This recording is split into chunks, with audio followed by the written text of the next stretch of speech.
Olá, pessoal. Vamos corrigir alguns exercícios do capítulo 11, tá? Da apostila de vocês. Como as células se multiplicam. Então, nesse vídeo, vou dividir ele em duas partes para não ficar muito grande. Nesse, eu vou corrigir do exercício 1 até o 10, tá? Então, vamos começar. A célula de um animal, esquematizada a seguir, encontra-se na anáfase, da primeira divisão da meiose.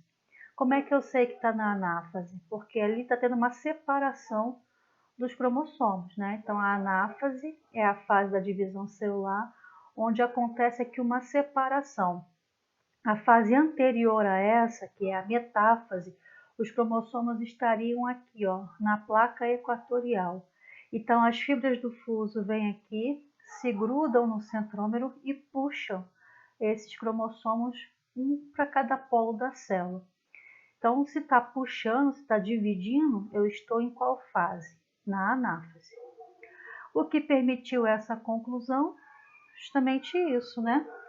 Isso se conclui porque a figura mostra a separação dos cromossomos homólogos. Então, aqui eu tenho um cromossomo que é homólogo a esse daqui. O que seria homólogo? É o mesmo cromossomo correspondente. Todas as informações genéticas que estão aqui estão também nesse daqui, eles são iguais. Isso a gente chamamos de cromossomos homólogos. Quando ocorre a separação deles, né, é em que fase? Na anáfase. E é o que eu estou vendo aqui na figura, tá? E esse fato ocorre na meiose 1. E a letra B? Utilize os contornos a seguir, que são esses aqui, né? Para responder, aliás, para representar duas células desse animal. Ele quer que você desenhe aqui nesse espaço uma em anáfase 2 da meiose e nesse outro espaço aqui a anáfase da mitose. Então, como é que ficaria o desenho? Desse jeito aqui. A anáfase 2 da meiose, eu vou ter ali a separação das cromátides irmãs. E a anáfase da mitose, a mesma coisa. Então, são fases bem semelhantes, né? Onde você vê ali a separação das cromátides irmãs. Então, é só desenhar esses dois aqui, aí nesse espaço da apostila. Ou, se quiser fazer no caderno, também pode. Questão número 4. Câncer é o nome dado a um conjunto de mais de 100 doenças que têm em comum o crescimento desordenado de células que invadem tecidos e órgãos. Essas células tendem a ser muito agressivas e incontroláveis, determinando a formação de tumores que podem espalhar-se para outras regiões do corpo. E quando isso acontece, nós chamamos de metástase. Estabeleça a relação entre o desenvolvimento do câncer e a mitose. Para que serve a mitose? A mitose serve para fazer o quê? A proliferação de células, para promover crescimento do organismo, reparação de algum tecido lesionado e o crescimento descontrolado, ou como diz aqui, né, desordenado, provoca o câncer, tá? Então, a definição aqui para essa questão número 4. O câncer se desenvolve pela multiplicação de uma célula que perdeu o controle da divisão celular. Essas divisões, que aumentam a quantidade de células e formam o tumor, ocorrem por mitose. Então, o câncer nada mais é do que a célula que está se dividindo, só que de forma o quê? Desordenada. E aumenta a quantidade de forma muito grande, provocando ali um tumor que vai gerar o câncer. Questão 5. Mitose e meiose são processos de reprodução celular que acontecem nos seres vivos, originando células para diferentes fins. Em ambos os casos, ocorrerá a divisão do material genético entre as células filhas. Existem muitos estudos nessa área da biologia, uma vez que os processos de divisão celular estão envolvidos diretamente com a reprodução, o crescimento e a regeneração de tecidos do organismo. Então, aqui, ó, com a reprodução, o crescimento e a regeneração de tecidos no organismo. Diferencie a mitose da meiose quanto ao número de cromossomos da célula-mãe e da célula-filha. Então, na mitose, a célula-mãe e a célula-filha apresentam o mesmo número de cromossomos. Então, vamos supor que eu tenho uma célula com 46 cromossomos. Ela vai se dividir em duas, também com 46 cromossomos. Isso acontece na mitose. Já na meiose, as células-filhas apresentam a metade do número de cromossomos da célula-mãe. Então, se eu tenho uma célula com 46 cromossomos, na meiose eu vou originar 4 células-filhas com a metade, ou seja, 23 cromossomos cada uma. Então, essa é a diferença aí entre a mitose e a meiose em relação ao número de cromossomos. Olha essa figura aqui, né? Então, aqui, ó, uma célula com 2 cromossomos simples.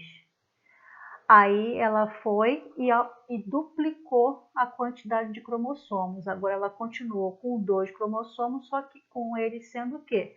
Duplicados. Quando acontece a divisão celular do tipo mitose, eu vou ter ali a quantidade de cromossomos nas células filhas mantida, ou seja, 2 para cada célula, só que de formato o quê? Simples, sem estar duplicado. Na meiose acontece como? A primeira divisão, que é a meiose 1, eu vou ter ali, ó, a quantidade de cromossomos, ó, mantida. Então aqui eu só tinha aqui, ó, 2 cromossomos. Esses 2 cromossomos aqui estão duplicados, certo? Na meiose 1 acontece o quê? A meiose 1 é reducional. Então agora eu vou ter aqui, ó, essa célula aqui e essa célula aqui, que são células filhas, com o quê? Um cromossomo em cada, só que eles vão estar o quê? Duplicados. Quando acontecer a segunda divisão, que é a meiose 2, agora vai se manter. Eu vou ter aqui, ó, um cromossomo para cada célula, só que esses cromossomos não estão duplicados, eles estão no seu formato quê? Simples. Então, aqui tinha um cromossomo só que ele está duplicado. Aqui vai ter um cromossomo só que simples. Então, um aqui e um aqui. Manteve a quantidade. Por isso que a segunda fase da meiose é chamada de equacional. Mantém a quantidade. Na meiose 1, não. A meiose 1 é reducional. Aqui tinha 2 e aqui passou a ter um só. E aqui manteve esse 1, só que simples. E aqui estava duplicado. Beleza? A questão B agora. Imagine uma substância que impeça a separação de cromossomos homólogos em células que iniciam a divisão celular.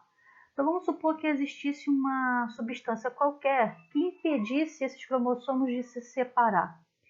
Explique o efeito dessa substância na mitose e na meiose, indicando a fase da divisão que deixará de ocorrer. Então, aqui, ó, antes da célula começar a separar os seus cromossomos, ela está em que fase? Na metáfase 1. Então, aqui está todos eles aqui, ó, arrumadinho aonde? Na placa equatorial, que é o meio da célula. A próxima fase é qual? É a anáfase. É quando os cromossomos eles vão ser puxados, um para cada lado da célula, para cada polo da célula. Se existe uma substância que vai impedir eles de serem puxados, e isso acontece em que fase? Na anáfase. Então, o que vai acontecer aqui? Ele está pedindo justamente para explicar esse efeito aí, tanto na mitose como na meiose. Então, a separação de cromossomos homólogos somente ocorre na meiose, devido ao fato de haver ali um pareamento desses cromossomos, na metáfase 1. Então, não terá efeito na mitose, apenas na meiose. Com o efeito da substância, não vai ocorrer, então, que fase? A anáfase 1 da meiose. Não vai ter a separação desses cromossomos. E aonde que acontece a separação? Justamente nessa fase aqui, que é a anáfase 1. A substância não vai impedir de acontecer isso aqui, ó, que é a arrumação deles na placa equatorial na metáfase 1. Isso aqui vai acontecer. O que não vai acontecer é a anáfase 1, que é quando eles vão se separar, porque essa substância impede, tá bom? Questão 6. Organismos multicelulares são aqueles formados por mais de uma célula e que se agrupam de forma organizada no corpo formando tecidos. Os primeiros seres vivos, porém, eram unicelulares, ou seja, tinha uma célula. O processo de formação de organismos multicelulares, ou seja, tem várias células, teve início em colônias, com diferenciação reduzida, que se movem com unidades multicelulares. Então, organismos coloniais, como a Volvax, que é um tipo de alga marinha, apresentam estrutura transitória entre as células unicelulares e multicelulares.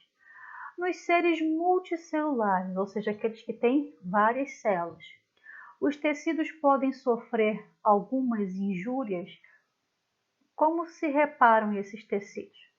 Injúria seria alguma coisa que danificasse aquelas células. É igual quando você cai e machuca, né? O machucado é uma injúria na sua pele. Então, nos seres multicelulares, os tecidos podem sofrer algumas injúrias, ou seja, alguma danificação. Como que se repara esses tecidos? Os tecidos vão se reparar através de divisões celulares por meio de mitose. Por quê? A mitose não serve justamente para reparar tecido lesionado? Essa injúria aqui é um tecido lesionado. Então, por algum motivo, essas algas foram ali lesionadas. De repente, algum peixe mordiscou ela, mordeu, arrancou um pedaço, ou então, sei lá, alguma coisa aconteceu. Aí, as células dessas algas vão fazer o quê? Multiplicação para regenerar aquela parte que foi danificada. E essa regeneração de células, de tecidos ali, é feita pela mitose, que é um tipo de divisão celular específica para recuperar tecido lesionado ou que sofreu ali injúrias, né, como está escrito ali no enunciado. Beleza? Aí aqui até coloquei, ó, uma foto para vocês verem a colônia dessas algas, né?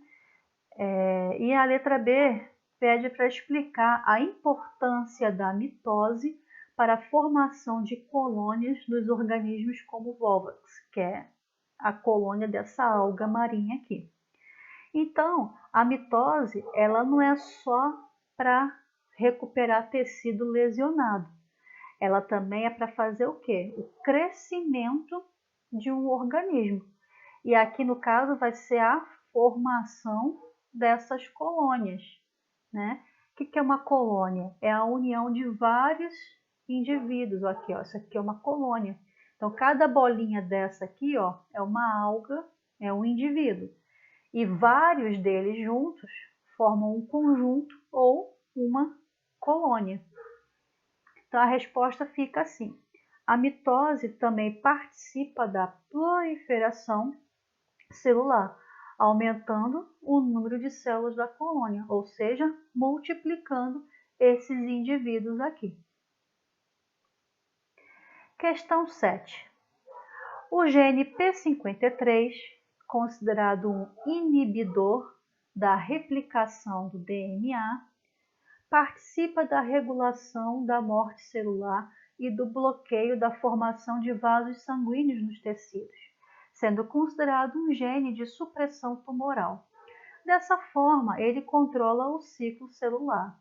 Mutações desse gene incorrem, portanto, em câncer, com importantes implicações para a morte celular. Um aluno disse certa vez que a intérfase é o período de repouso da célula. Essa definição é verdadeira? Explique. O que acontece na intérfase? Alguém lembra? A intérfase é uma fase que vai anteceder a divisão celular, ou seja, acontece antes da célula começar a se dividir.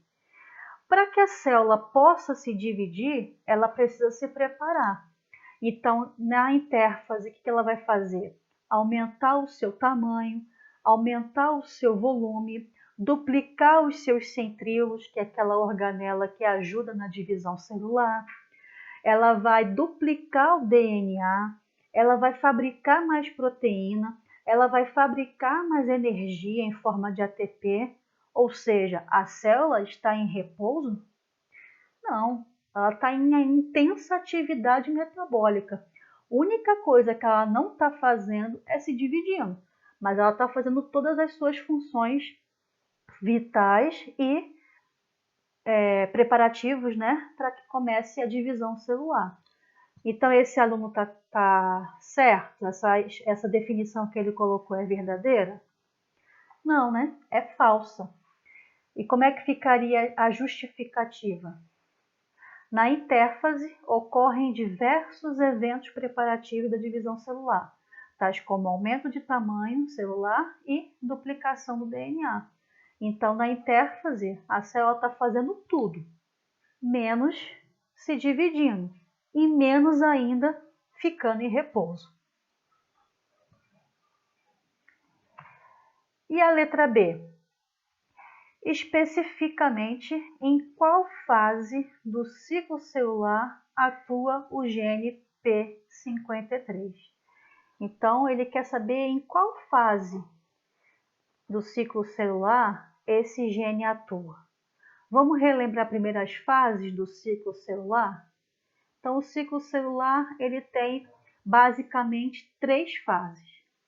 Tem a G1, que é o intervalo 1, né? O G é de gap, intervalo em inglês. Aí aqui a célula vai fazer o quê? Vai aumentar de tamanho, vai começar a duplicar os seus centríolos, vai produzir proteína, vai produzir energia. Na fase S, que chama-se S de síntese, ela vai fazer o quê? A duplicação do DNA. É só na fase S que o DNA se duplica. E na fase G2, que é o intervalo 2, né, gap 2, ela vai continuar aumentando de tamanho, os centríolos já vão ter aqui, ó, se duplicado. Ela vai gerar mais energia para depois, quando chegar aqui, ó, começar a divisão celular. Então, a intérfase começa aqui e termina aqui. Então, qual é a fase do ciclo celular que o gene P53 vai atuar? Lembrando que ele inibe a replicação ou duplicação do DNA. Se ele inibe a duplicação do DNA, então ele vai interferir em qual fase? Na síntese, né? Que é justamente na síntese, ou fase S, que ocorre a duplicação do DNA.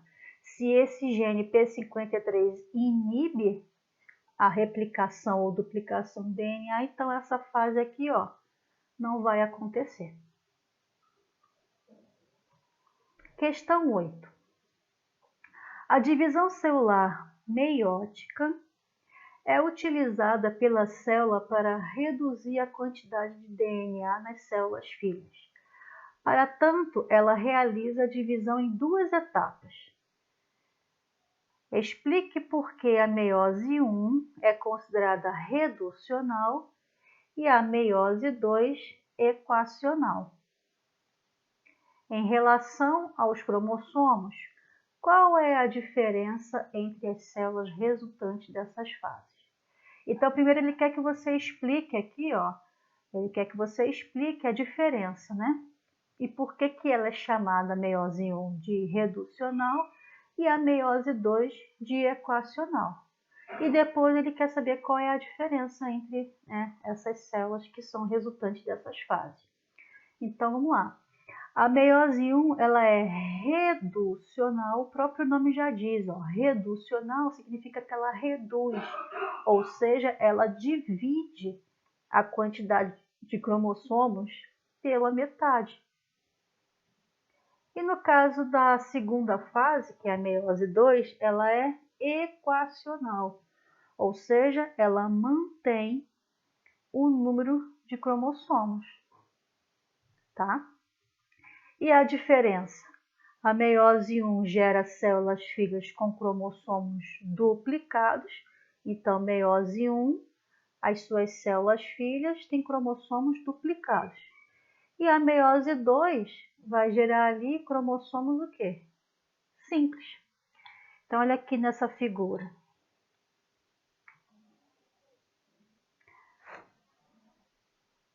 Deixa eu só... dá para ver. Aqui, ó, na meiose. Então, aqui, ó, a célula 2N, diploide, se dividiu, né? Ela aqui, na verdade, duplicou primeiro e depois se dividiu na meiose 1. Aí aqui, ó, os cromossomos estão duplicados. Tá vendo que tem duas cromátides irmãs em cada um? Então, aqui, ó, tinha 4 cromossomos duplicados, dividiu e ficou duas células com cada uma 2 cromossomos duplicados, que se dividiu de novo na meiose 2 e agora cada célula dessa vai gerar 2 cromossomos com 2 cromossomos aqui, ó, simples. Então essa célula se dividiu em duas, aqui tinha 2 cromossomos, aqui também vai ter, por isso que é equacional, manteve. A diferença é que aqui está duplicado e aqui tem 2 simples. E essa célula aqui vai fazer a mesma coisa. Vai se dividir em duas. Aqui tem 2 cromossomos duplicados. Aqui também vai ter 2 cromossomos cada um. Então, manteve, é equacional. Só que a diferença é que aqueles estão duplicados e aqueles estão simples. E no final da história, eu vou ter 4 células filhas com a metade dos cromossomos da célula original, ou da célula mãe. Aqui não tinha 4 cromossomos? Aqui eu vou ter 2 cromossomos em cada uma. Entendeu? Então aqui, ó, a meiose 1 é reducional porque divide pela metade. E equacional mantém. A meiose 1, as suas células filhas têm cromossomos duplicados. Aqui, ó. Duplicados. E a meiose 2 tem cromossomos simples. Aqui, ó, cromossomos simples. Tá? Questão 9. A mitose realiza a divisão igual do DNA entre duas células filhas produzidas. Além disso, a quantidade de DNA é mantida em relação à célula-mãe que iniciou o processo. Explique o fenômeno que proporciona a manutenção da quantidade de DNA no final da mitose. Então, a mitose ela é diferente da meiose. A mitose, se eu tenho uma célula com 46 cromossomos, eu vou gerar ali duas células filhas com com a mesma quantidade de cromossomos. Duas novas células filhas também com 46 cromossomos. Então, a resposta ali, ó. A manutenção da quantidade de DNA é possível por quê? Porque antes da célula se dividir, quando ela está lá na intérfase, em qual fase? Na fase S, que é a síntese, ela vai duplicar os cromossomos. Para que quando ela for se dividir, eu vou ter ali duas células com a mesma quantidade de cromossomos que tinha na célula mãe. Então, dessa forma, cada célula filha vai herdar ali uma parte desse DNA que foi duplicado e vai manter assim a quantidade. Então, se eu tinha uma célula com 46, vai ter 2 células filhas também com 46. Questão 10. A gametogênese é o processo de formação dos gametas, tanto masculino como feminino. A gametogênese masculina gera espermatozoide e é denominada espermatogênese. A formação de ovócitos maduros, por outro lado, ocorre pelo processo denominado ovogênese. Apresente as diferenças, então ele quer a diferença existente entre a gametogênese masculina e a feminina, respeitando essas 3 letras aqui, né? Na letra A, ele quer saber quando que acontece o início do processo. A letra B, ele quer saber quanto tempo dura o processo no homem e na mulher. E a letra C, ele quer saber a quantidade de gametas gerados a partir de um espermatócito, que é aquela célula, né, que vai dar origem aos espermatozoides, e quantos vão ser gerados, né, do ovócito primário, que é a célula que vai originar o ovócito. Então, como é que ficou a resposta? A ovogênese, quando que ela começa? Lá no útero, quando a criança, né, que é do sexo feminino, ainda está sendo formada, aproximadamente ali no 3º mês de gestação. Então, a mulher está grávida, sabe que é uma menina, essa menina, quando estiver no 3º mês de gestação, ou seja, ela ainda está se formando, já começa a fazer o quê? A ovogênese, ou seja, a fabricação dos seus ovócitos. Já no homem, a formação do espermatozoide começa onde? Na puberdade, que é quando o menino vai começar a fabricar os seus espermatozoides, é quando ele começa a fabricar ali os seus hormônios sexuais, que vai começar a formação dos espermatozoides, que geralmente uma idade ali de 12, 14 anos por aí. Já a menina não, ela está sendo formada ainda lá na barriga da mãe dela, no 3º mês já está começando a formar ali os seus ovócitos. Então essa é a diferença quanto ao início. E quanto tempo dura? A ovogênese acaba na menopausa. Então quando a mulher chega na menopausa, que é mais ou menos depois de uns 500 ciclos, né, menstruais, é mais ou menos aproximadamente isso, quando a mulher está ali mais ou menos na idade de uns 50 anos, acaba, ela não fabrica mais. Por quê? Porque os seus hormônios sexuais caem, para de ser fabricado. E com isso também para de ser feito, né, os seus ovócitos. Então, na menopausa termina. E no homem? Quando que ele para de fabricar espermatozoide? Na verdade, ele não para. Vai durante a vida toda. Então, o cara está lá velhinho, com 100 anos, de bengala, ainda está produzindo espermatozoide. Dentadura lá, todo caquéticozinho lá, ainda continua fabricando. Tá? Então, é quando termina aqui na mulher na menopausa e o homem vai a vida toda. E a quantidade de gametas? O ovócito é somente um que é fabricado, né? Então, ali vai originar 4 células, uma é o ovócito e 3 são aqueles glóbulos polares, que serão destruídos depois. E eles vão servir de nutrição para essa única célula que é o ovócito. Então, só vai gerar um. E no homem, quantos são gerados? 4. Então, cada célula vai ser originada ali, né? 4 espermatozoides. Essa é a diferença, tá? Em relação quando começa, quando termina e se termina, né? Porque no caso do homem nunca termina, e a quantidade, né? No ovogênese é 1, espermatogênese é 4. Então, vamos parar por aqui. A partir no próximo vídeo, Eu vou começar a partir da questão 11, tá? Então, fui até a questão 10. Porque esse vídeo ia ficar muito grande, é muito assunto, é muito detalhe para falar.